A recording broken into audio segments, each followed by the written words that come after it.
La session du synode allemand s'est tenue cette semaine a montré l'état d'esprit de ses organisateurs. Et je ne me réfère pas aux objectifs. Ils ont été très clairs dès le début. Je me réfère à la manière d'être, au caractère, à ce dont ils se vantent et qu'ils n'ont pas, et qui s'appelle la tolérance. À tel point que je pense que l'on peut dire sans exagérer que les nazis sont de retour, s'ils sont partis. Le synode, cette session du synode, a duré 4 jours. Elle a commencé par une surprise. Un document a été voté lors de la première session qui demandait la modification radicale de la morale sexuelle de l'Église. Pratiquement tout le monde était d'accord, aussi bien les laïcs que les évêques. Mais une petite minorité significative, un tiers des évêques, contre toute attente, a voté contre. Et cela, selon les statuts que le synode lui-même s'est donné, signifiait que ce document ne passait pas. Le scandale a été énorme. La colère a été immense. Le président des évêques allemands, Monseigneur Batzing, est allé jusqu'à dire qu'il ne l'avait pas vu venir. C'est une de ses phrases. Qu'il ne l'avait pas vu venir, c'est-à-dire qu'il n'avait pas prévu qu'il y aurait un groupe de 21 évêques qui rejetterait le document et que ce groupe serait prêt à voter contre. Il ne l'a pas vu venir parce que la plupart des évêques sont tellement effrayés que dans les débats, ils préfèrent se taire. Il a exprimé sa colère, son mécontentement et son alter ego, le cardinal Marx, a parlé dans le même sens. Les laïcs ont même menacé de quitter l'assemblée synodale immédiatement et bien sûr de quitter l'Église et de générer une campagne d'abandon massif de l'Église. Première session. Lors de la deuxième session, pour que la question ne se répète pas et en plus, on votait sur le sacerdoce féminin et le document disait qu'il fallait aller vers le sacerdoce féminin, pas vers le diaconat, qui est un trompe-l'œil, quelque chose dont tout le monde sait qu'il n'est plus qu'une excuse pour atteindre l'objectif. Le sacerdoce et ensuite l'épiscopat féminin. Eh bien, dans ce document, et comme il était prévu que cela pouvait se passer de la même manière, Batzing a réuni tous les évêques à huis clos et leur a proposé un compromis. Au lieu d'approuver un document qui disait qu'il fallait passer au sacerdoce féminin, le document disait qu'ils allaient demander à Rome d'étudier la possibilité d'approuver le sacerdoce féminin. Ce n'est pas beaucoup parce que Rome a été demandé des dizaines de fois déjà et depuis longtemps. Eh bien, ce document qui était un document édulcoré n'a eu aucun problème et a été approuvé.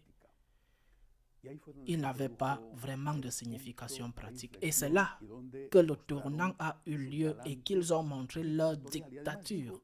Et je dis nazi, parce que c'est ce qu'ils faisaient. Non seulement eux, mais aussi les communistes. Ils étaient tous deux très similaires. Mais nous parlons de l'Allemagne. Parce qu'immédiatement, alors qu'ils étaient parvenus à un accord qui diluait le document qui demandait le sacerdoce féminin, les laïcs ont fait pression et les règles de vote de l'Assemblée ont été modifiées à la volée. Et il a été décidé qu'à partir de ce moment, le vote n'était plus secret et qu'il devait se faire à main levée, c'est-à-dire qu'il devait être fait publiquement. Le petit groupe significatif, suffisant, d'évêques conservateurs s'est immédiatement dissous. Sur les 21, dans les 2 documents suivants, il y en avait 8 qui ont dit publiquement qu'ils étaient contre et 8 qui se sont abstenus. Les 5 autres ont voté pour.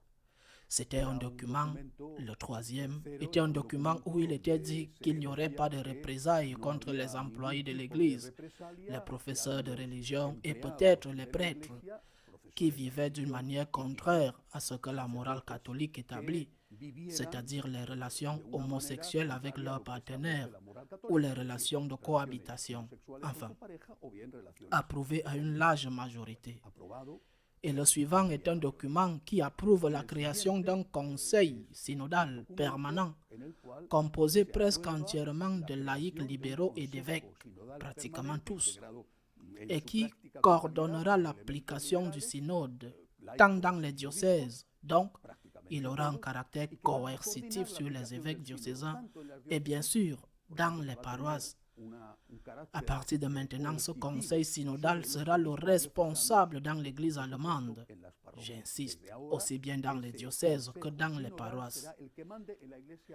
Il est clair, ce que ceux qui ont changé le vote secret pour le vote à main levée, le vote public, il est clair, ce que certains cherchaient et aussi ce que les autres voyaient venir. Il est vrai, je crois que les 21 auraient dû être prêts pour le martyre et malheureusement, ils ne l'étaient pas. Mais il faut voir ce qui était en jeu. Dans l'esprit de tous était le passé récent. Dans tant d'endroits de l'Église, par exemple, l'incendie d'église au Chili, avec une impunité totale, et rien ne se passe dans ce pays. Les attaques contre l'Église en Argentine, quand la journée de la femme travailleuse ou toute autre manifestation soi-disant féministe arrive, ils apparaissent dans tous les journaux, tous les médias, et rien ne se passe. Ce sont soi-disant des groupes de personnes en colère contre le coût élevé de la vie, ou des groupes LGBT, mais en réalité, ce sont des professionnels, des paramilitaires payés, des professionnels de tout cela, et rien ne se passe. Mais nous avons vu cela. Nous continuons à le voir dans des pays, j'insiste, comme le Chili ou l'Argentine, à un niveau moindre. Cela se passe depuis un certain temps maintenant en Allemagne aussi. Le harcèlement des prêtres, le harcèlement des évêques, même en entrant dans les églises lorsqu'ils célèbrent la messe, si ce n'est pas un prêtre ou un évêque libéral. En Belgique, l'ancien archevêque conservateur, pas l'actuel, l'ancien archevêque conservateur, a dû supporter qu'on lui jette un gâteau au visage lors d'une conférence. Et bien sûr, dans l'esprit de tous ceux qui ont promu cela et de ceux qui ont été effrayés, dans l'esprit de tous, il y a eu des cas encore plus graves qu'une tarte au visage.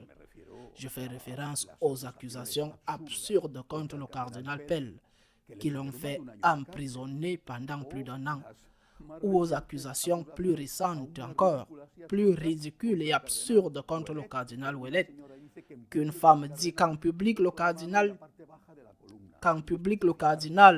est un homme très bon. En public, le cardinal a posé sa main sur la partie inférieure de sa colonne vertébrale. Oui, préciser la hauteur de la vertèbre lombaire en public, devant tout le monde. Et maintenant, 40 ans plus tard, la dame se souvient et dit qu'elle est très blessée. Tout le monde sait actuellement dans l'Église ce qu'il risque s'il ose défendre la doctrine catholique. Et en Allemagne, en premier lieu, ou du moins, d'une manière particulière, le nazisme, j'insiste, s'il a jamais quitté ce groupe, le nazisme est de retour. Quiconque ose aller à l'encontre de ce que cette majorité violente est déterminée à faire et fait, sera persécuté d'une manière ou d'une autre, jusqu'à la calomnie, à l'information, à tout faire pour détruire la personne. Et sinon, il suffit de demander au cardinal de Cologne. La question est déjà très claire. Ils ne sont pas prêts à céder. Ils vont suivre leur propre voie, ils vont l'appliquer. Et maintenant, la première question à se poser est, que vont faire les laïcs? Que vont faire les laïcs allemands, les catholiques? S'ils rencontrent un professeur de religion, un catéchiste qui enseigne une doctrine morale contraire à celle de l'Église à leurs enfants qui se préparent à la communion ou à la confirmation, que vont faire ces laïcs? Que vont faire ces laïcs s'ils vont à la messe et que dans l'homélie du prêtre, il explique et enseigne aussi des doctrines contraires à celles de l'Église? Ou même si le prêtre a un partenaire et sort même avec son partenaire pour les saluer ensemble à la fin de la messe, que vont faire ces laïcs? Et s'ils le font, ils ne pourront pas demander de funérailles. Ils ne pourront pas amener leurs enfants à la catéchèse et demander la première communion ou la confirmation. Mais quelle catéchèse vont-ils leur donner? Quelle formation? Je ne dis pas formation, mais quelle déformation vont-ils leur donner s'ils ne la donnent pas déjà? Que vont faire les laïcs et les prêtres? Si l'évêque oblige le prêtre à donner la communion à des personnes dont l'inconscience est certaine qu'elles ne peuvent pas recevoir la communion, ou si, par exemple, une commission de laïcs est créée dans sa paroisse qui exige une révision de son homélie et censure ces choses que le prêtre aimerait dire, mais qui vont à l'encontre de toute cette théologie d'adaptation réelle au pire du monde. Et que va faire le Vatican? Ce n'est plus une question de savoir ce qui va se passer. Ils vont déjà approuver. Et ils ont également dit qu'ils allaient le mettre en œuvre. Ils ont créé une organisation, un conseil synodal permanent pour le mettre en œuvre. Et il y a même eu des évêques qui ont dit qu'ils allaient approuver, qu'ils allaient appliquer dans leur diocèse même les choses qui n'ont pas été approuvées, comme ce qui s'est passé le premier jour avec toute la question de la moralité sexuelle dans l'Église, ou le deuxième jour avec le sacerdoce féminin. Que va faire le Vatican quand cela arrivera? Le président des jeunes catholiques allemands vient de faire une déclaration disant qu'il fait partie de la grande majorité du synode, qu'ils ne veulent pas d'une église nationale allemande, mais qu'ils n'auront pas le choix si le reste d'églises, l'église universelle, n'avance pas avec eux. Non seulement s'ils ne leur donnent pas la permission de faire ce qu'ils veulent, mais s'ils n'avancent pas avec eux, s'ils ne les imitent pas et s'ils ne suivent pas leur exemple. La situation est la suivante, et je le répète, elle est placée sous les yeux de tous, en toute clarté. Soit nous faisons face à un schisme en Allemagne, peut-être aussi en Belgique et en Suisse, peut-être, je ne pense pas beaucoup plus, mais certainement dans ces endroits, nous faisons face à un schisme avec toutes les conséquences. Soit, au contraire, nous permettons à ce virus de l'hérésie de se répandre dans l'Église, parce que dans la mesure où ils sont autorisés à faire ce qu'ils veulent en toute impunité, comme dans certaines choses qu'ils ont fait, dans cette mesure, dans beaucoup de pays diront ce que le vieux dicton dit, celui qui se tait donne. Et ne rien faire sera interprété par beaucoup comme une sorte d'acquiescement, et donc il ne manquera pas de gens dans un endroit ou un autre, parfois des conférences épiscopales, parfois des diocèses ou parfois des paroisses, qui les imitent. L'attitude de ces dictateurs est devenue claire. De tolérance, rien. Ceux qui ne votent pas comme ils veulent publiquement doivent se préparer à la persécution. Demandons au Seigneur de nous donner toute la force des martyrs pour l'aimer et le défendre comme il a le droit d'être aimé et défendu. À la semaine prochaine, si Dieu le veut.